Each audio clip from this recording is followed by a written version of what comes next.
시청자 여러분, 안녕하십니까? 2월 5일 미국 주요 뉴스를 전해드리겠습니다.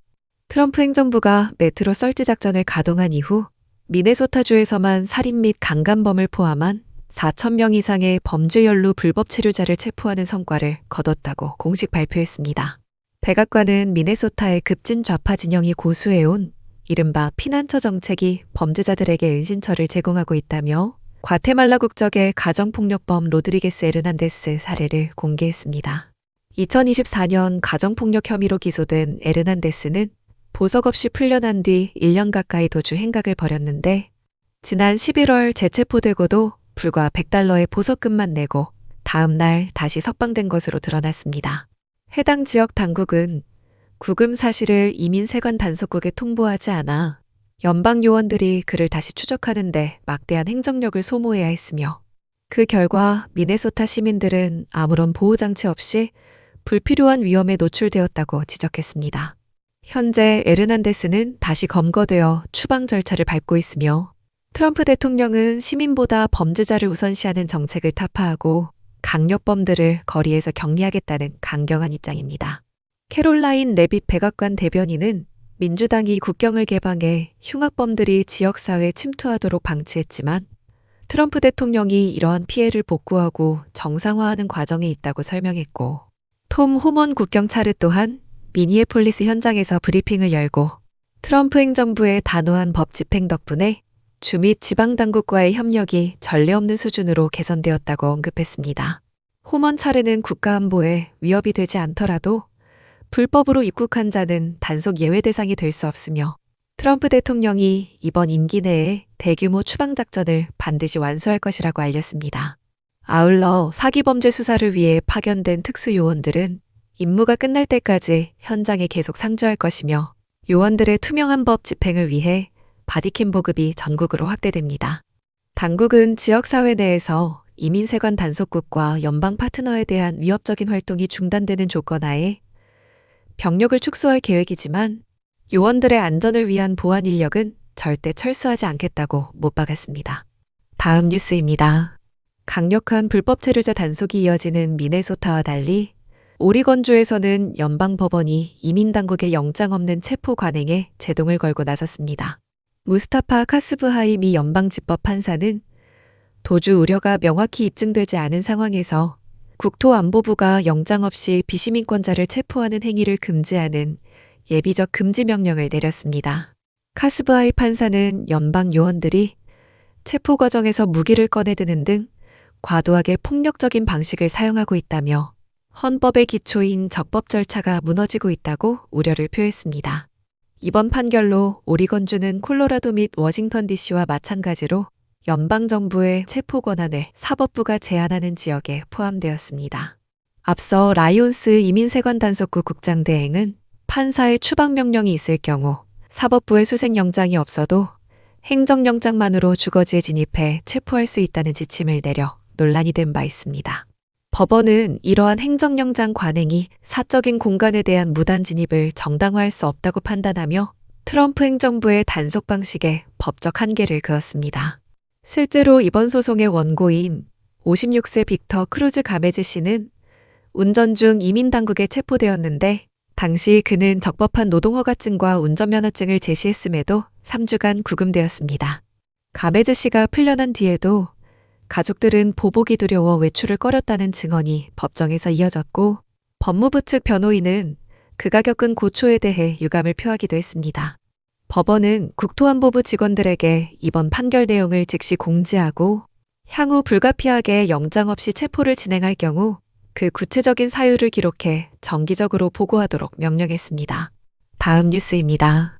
미국과 러시아가 핵무기 통제 조약인 뉴스타트의 시한 만료를 코앞에 두고 협정의 내용을 당분간 그대로 이행하기로 잠정 합의했습니다.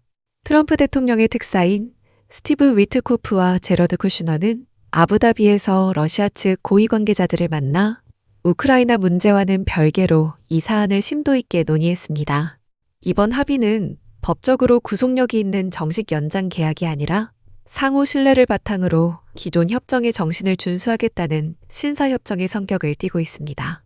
양국은 최소 6개월 동안 기존 뉴스타트의 제한 사항을 지키면서 그 기간 동안 새로운 조약을 마련하기 위한 후속 협상을 이어가기로 의견을 모았습니다.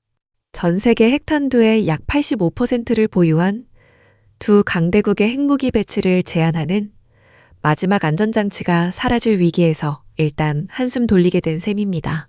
이와 함께 미군 유럽사령부는 지난 2021년 러시아의 우크라이나 침공 위협으로 중단됐던 러시아와의 군사 채널 대화를 목요일부터 재개한다고 발표했습니다.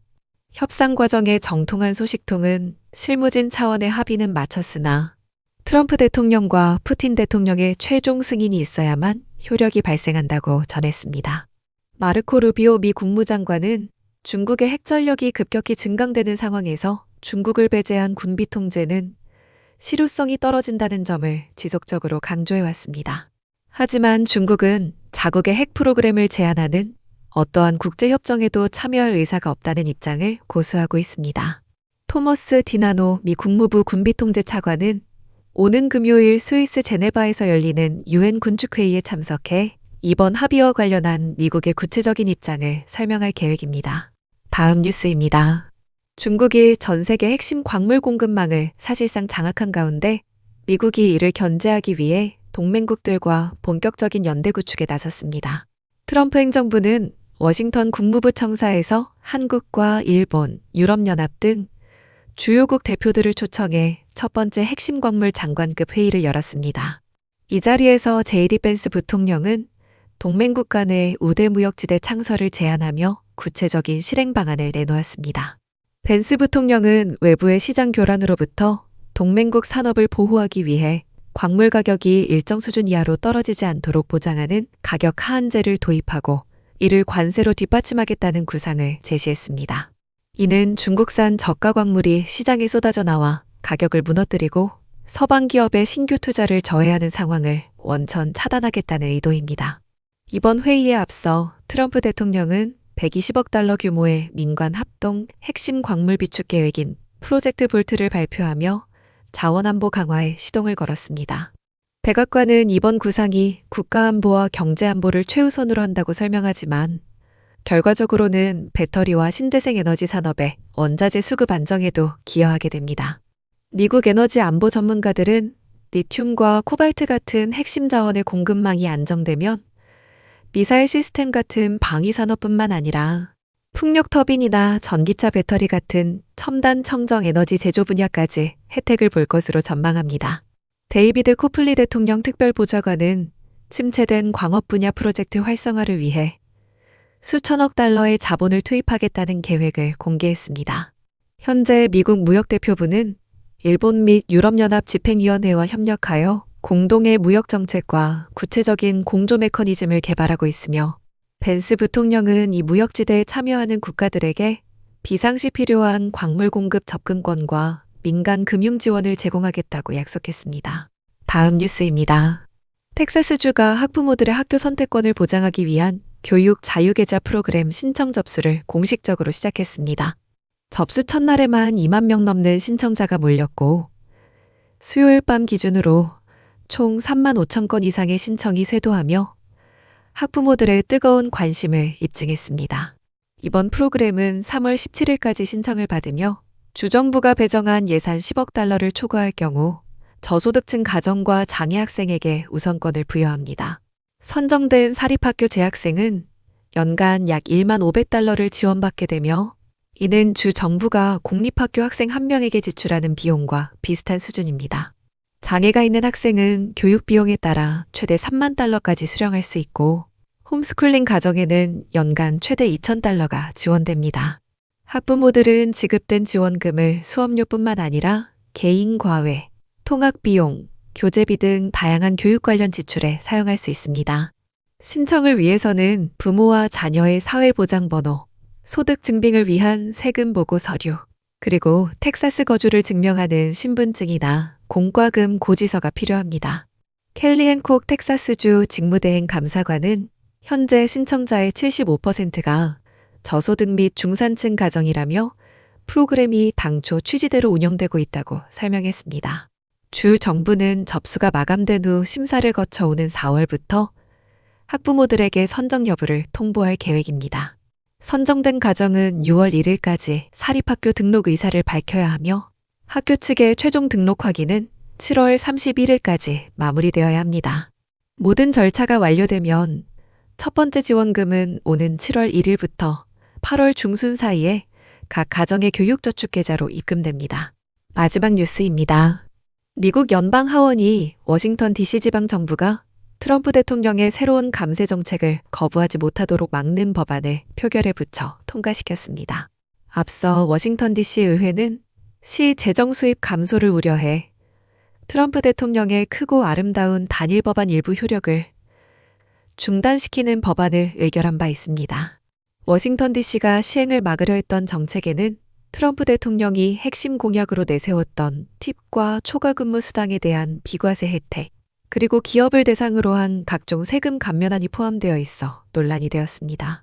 텍사스주 브랜든길 공화당 하원 의원이 주도한 이번 법안은 민주당의 이탈표 없이 찬성 215표 대 반대 210표로 가결되며 철저하게 당론에 따라 갈렸습니다. 길 의원은 공화당이 노동자 가정의 주머니를 두둑하게 만들고자 하는 반면 민주당은 그 돈을 정부가 챙기려 한다고 지적했습니다. 반면 엘리너 노턴 워싱턴 DC 대표를 비롯한 지역 관료들은 트럼프 대통령의 감세안을 전면 수용할 경우 도시 세수가 6억 달러나 줄어든다며 반발하고 있습니다.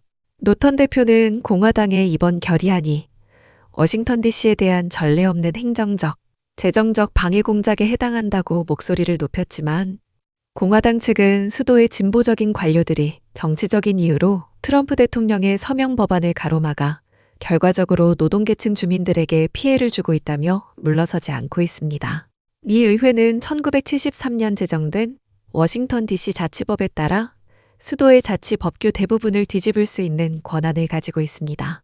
이 법안이 상원까지 통과되면 이미 세금 신고를 시작한 워싱턴 DC 주민들의 세금 정산 절차는 상당히 복잡해질 수 있는 상황입니다. 이상으로 오늘의 뉴스를 마칩니다. 시청해주셔서 감사합니다.